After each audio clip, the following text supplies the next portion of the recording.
అందరికీ నమస్కారం. దినవిహి న్యూస్ ఛానల్కి స్వాగతం, సుస్వాగతం. ఆంధ్రప్రదేశ్ ప్రజల ఆశలను, ఆశయాలను, పాలనపై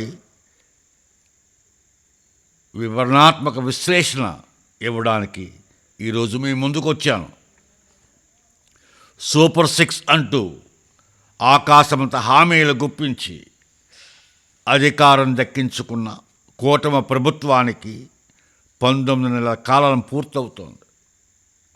ఈ 19 నెలలలో రాష్ట్రంలో ఏం మారింది? ప్రజల జీవితాల్లో వెలుగులు నిండాయా? అలాగా వాటి మీద విశ్లేషణ చేయడానికి 5 రంగాలలో జరిగిన అభివృద్ధిని కొలమానంగా తీసుకుని విశ్లేషణ చేయడానికి మీ ముందుకు వచ్చాను. ఈరోజు మనం పాయింట్ టు పాయింట్ మాట్లాడుకుందాం. కూటమి ప్రభుత్వం ఇచ్చిన హామీల్లో అత్యంత కీలకమైనవి, ప్రజల జీవితాలను మార్చేస్తాయని చెప్పినవి ఏమయ్యాయో చూద్దాం. మొదటగా ఆ రంగాలు అది రాష్ట్ర ప్రభుత్వం కానివ్వండి, దేశ కేంద్ర ప్రభుత్వం కానీ, వాటి మనుగడలు, వాటి యొక్క భవిష్యత్తు ఎవరి చేతిలో ఉంటుంది అంటే గ్రామ ప్రజల చేతిలోనే ఉంటుంది. గ్రామాలు ఏది తీర్పిస్తే అదే సాగుతుంది. ఆ గ్రామాల ప్రజలు తీర్పు ఇవ్వాలంటే ఒకే ఒక రంగం, సంక్షేమ రంగం. ఏ పార్టీ అయితే, ఏ ప్రభుత్వం అయితే సంక్షేమ రంగాన్ని సానుకూలంగా ప్రజల సౌకర్యం కొద్దీ ఖర్చు చేస్తుందో ఆ ప్రభుత్వం 10 కాలాలు నిలబడుతుంది అనడంలో ఎటువంటి సందేహం లేదు. కానీ ఈ కూటమి ప్రభుత్వం గత 19 నెలల్లో కాలంలో ఈ సంక్షేమ రంగంలో మంచి సంతృప్తిని మాత్రం సాధించలేకపోయింది. ప్రజల దగ్గర నుంచి, గ్రామ ప్రజల దగ్గర నుంచి సంతృప్తి అనే మాటను వినలేకపోతుంది. గ్రామ ప్రజలలో ఇప్పుడిప్పుడే కోపం మొదలైంది, ఆగ్రహం మొదలైంది. అది ఎప్పుడు పెను తుఫానుగా మారుతుందో చెప్పలేము, కానీ మొదలైంది. ఎందుకంటే ఒక్కొక్క హామీ గురించి మాట్లాడదాం. ఇప్పుడు సూపర్ 6లో అమలు కానివి నిరుద్యోగ భృతి. రాష్ట్రంలో ప్రతి నిరుద్యోగికి 3,000 రూపాయలు భృతిస్తాం, అతనికి ఉద్యోగం వచ్చే వరకు అని ఆనాడు చంద్రబాబు నాయుడు గారు ప్రకటించారు. సూపర్ 6లో పెట్టారు హామీని. అమలుపరిచే బాధ్యత నాది అని హామీ ఇచ్చారు ఆయన.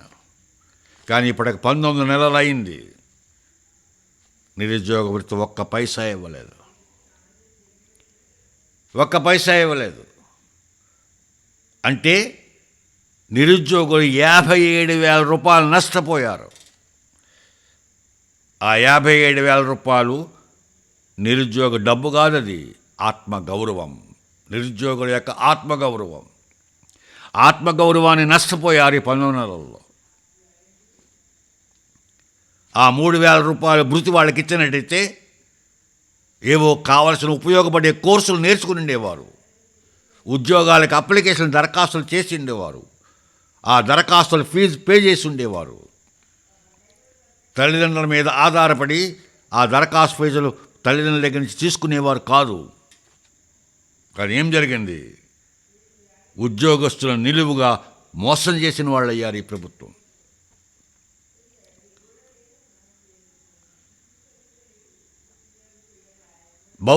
ఉద్యోగస్తుల భవిష్యత్తు చెలగాట మాటుతోంది ఈ ప్రభుత్వం అనడంలో ఎటువంటి సందేహం లేదు. వాళ్ళకి ఇచ్చారు పెద్ద ప్రామిస్, మీకు ఉద్యోగం వచ్చే వరకు మిమ్మల్ని మేము చూసుకుంటాం, మీకు నెలకు 3,000 రూపాయలు ఇస్తాం మేము అని హామీ ఇచ్చారు. కానీ ఈ రోజు వరకు ఒక్క రూపాయి ఇవ్వలేదు. అది నిరుద్యోగ వృత్తి. రెండవ హామీ సూపర్ 6లో మహాశక్తి పథకంలో 18 సంవత్సరాల నుంచి 50 సంవత్సరాల వరకు ఉన్న మహిళలకి ప్రతి నెల 1,500 రూపాయలు వాళ్ళ బ్యాంక్ ఖాతాలో వేస్తాం. వాళ్ళకి ఆర్థిక సాధికారత మేము ఇస్తాం అని హామీ ఇచ్చారు సూపర్ 6లో. కానీ ఈ రోజు వరకు ఏమైంది? ఎవరైనా చెప్పగలరా? ఏ మహిళ అయినా చెప్పగలరా నాకు 1,500 రూపాయలు నా ఖాతాలో జమ అయింది అని? ఏ మహిళ అయినా చెప్పగలరా? ఈ 19 నెలల్లో ఒక్క మహిళ కూడా చెప్పలేదు. ఎందుకు? ఏ మహిళకి ఖాతాలో పడలేదు కాబట్టి. ప్రతి ఇంటికి 1,500 రూపాయలు ఎంతో ఆసరాగా ఉండేది. కానీ ప్రభుత్వం మహిళల కళల్లో ఆశలు రేపి చివరికి వారిని, ఇది కేవలం హామీల వైఫల్యం కాదు, ఇది మహిళల నమ్మకానికి వెన్నుపోటు. మహిళల ఓట్లను కొల్లగొట్టి ఇప్పుడు మొహం చాటేస్తున్నారు. ఈ న్యాయమా? ధర్మమా? ఇది ముఖ్యంగా మహిళలను మోసం చేయడం ధర్మమా? ఇక మూడవది,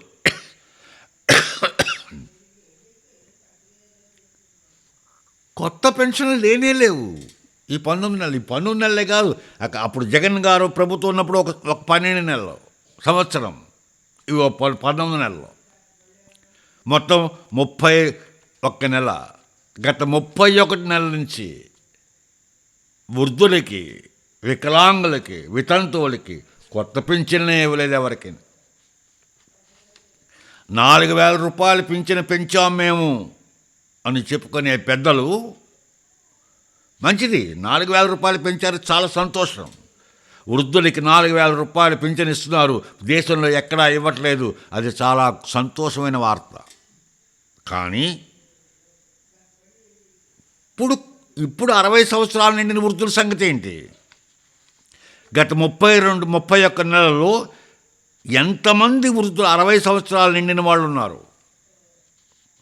ఎంతమంది వృద్ధులు వచ్చారు 60 సంవత్సరాలు నిండిన వృద్ధులు? భర్తను కోల్పోయి రోడ్డున పడ్డ వితంతువులు ఎంతమంది ఉన్నారు? అలాగే వికలాంగులు ఏమయ్యారు ఈ 31 నెలల్లో? వాళ్ళకి పెన్షన్ వద్దా? వాళ్ళకి ఆసరా వద్దా?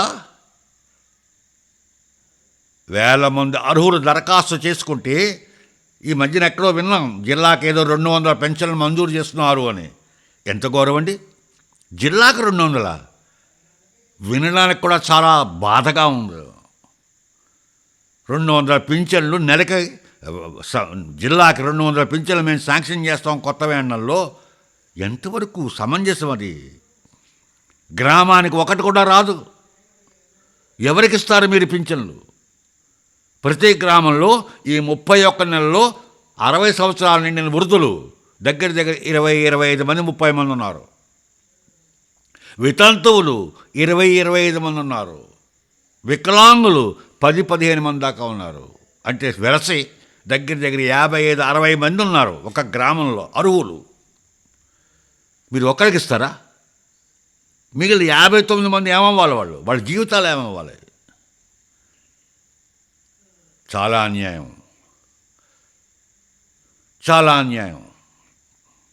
ఎంత దారుణం అంటే 200 పెన్షన్లు అంటే, పెన్షన్లు పెంచింది ఉన్న ఓటు బ్యాంకుని కాపాడుకోవడానికా, లేక నిజంగా పేదల సంక్షేమానికా?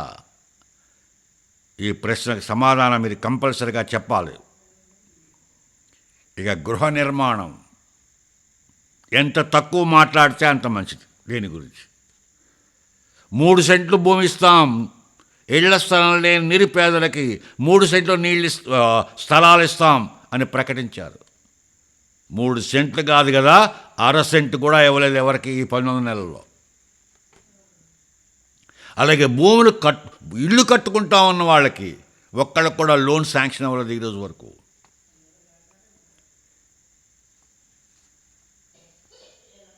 పేదవాడు సొంతింటి కల ఏమైంది? నేలపాలైంది. 3 సెంట్లు భూమి లేదు, ఇటు ఇల్లు స్థలం ఉన్నవాడికి ఇల్లు కట్టుకున్నామంటే లోన్ లేదు. ఏమైంది కళ? నేలపాలైంది. హామీలు ఏమయ్యాయి? ఇది కేవలం వైఫల్యాల చిట్టా కాదు, ఇది ప్రజల నమ్మకాన్ని, ఆశలను ఆశయాలపై నీరు జల్లడమే, మోసం చేయడమే, అన్యాయం చేయడమే, అధర్మం చేయడమే. ప్రజలు ఆగ్రహంతో ఉన్నారు, నో డౌట్ ఆగ్రహంతో ఉన్నారు. గ్రామ ప్రజల ఆగ్రహంతో ఉంటే ఏ ప్రభుత్వం మనుగడ సాగించలేదు, ఏ ప్రభుత్వానికి భవిష్యత్తు ఉండదు. ఇప్పుడు ఆగ్రహం ఉన్నారు, కానీ ఈ ఆగ్రహం ఎప్పుడు పెళ్ళుబుకుతుందో ఎవరూ చెప్పలేని పరిస్థితి. ప్రజలు మీకు ఇచ్చిన అధికారం 19 నెలల కాలం, అంటే చిన్నది కాదు కాలం. ఒక చిన్న బిడ్డ పుట్టిన తర్వాత నడిచేంత కాలం అది, నడక నేర్చుకునే సమయం పట్టినంత కాలం అది, అంతకాలం మీకు ఇచ్చారు. ఇంకా ప్రజల సహనాన్ని పరీక్షించకండి. హామీలు అమలు చేస్తారా, చెయ్యరా? కొత్త పెన్షన్లు ఇస్తారా, ఇవ్వరా? నిరుద్యోగ భృతి చెల్లిస్తారా, చెల్లించరా? మహిళల ఖాతాలో 1500 రూపాయలు జమ చేస్తారా, చెయ్యరా? చెప్పండి, నిజాయితీగా చెప్పండి. అప్పుడు ప్రజలే ఆలోచించుకుంటారు మిమ్మల్ని మళ్ళీ నెగ్గించాలో అక్కర్లేదో అన్నది.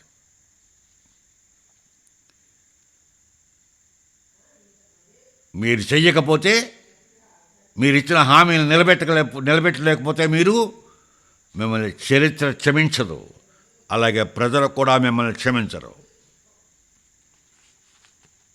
గుర్తుంచుకోండి, ప్రజాస్వామ్యంలో ఓటర్ యజమాని, పాలకుడు సేవకుడు. కానీ మీరేం చేస్తున్నారు? పాలకులు మహారాజులా వ్యవహరిస్తున్నారు. ఇప్పుడు యజమానులుగా ఉండవలసిన ప్రజలు సేవకులయ్యారు. ఇచ్చిన హామీలు పింఛన్ ఇవ్వాలి వికలాంగులకి, అంటే లేకపోతే మళ్ళీ ఇంకొక 3 ఏళ్ళు వెయిట్ చేయాలా ఈ పింఛన్ల గురించి? వృద్ధులు, వికలాంగులు, వితంతువులు. అది సామాజిక భద్రత అనిపించుకోదు, సామాజిక వంచన అనిపించుకుంటుంది. అంటే దయచేసి పాలకులు ఆలోచించండి, ప్రజల ఆగ్రహాన్ని పొందకండి, ప్రజల దీవెనలు పొందండి.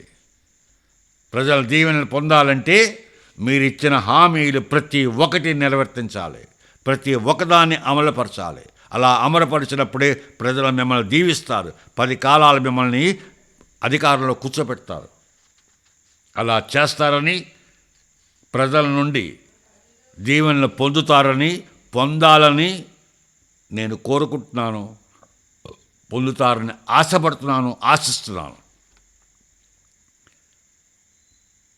ప్రజలు కూడా ఎంతో కాలం వెయిట్ చేయరు, అతి తొందరలో మీరు మీ హామీలను అమలుపరచాలి.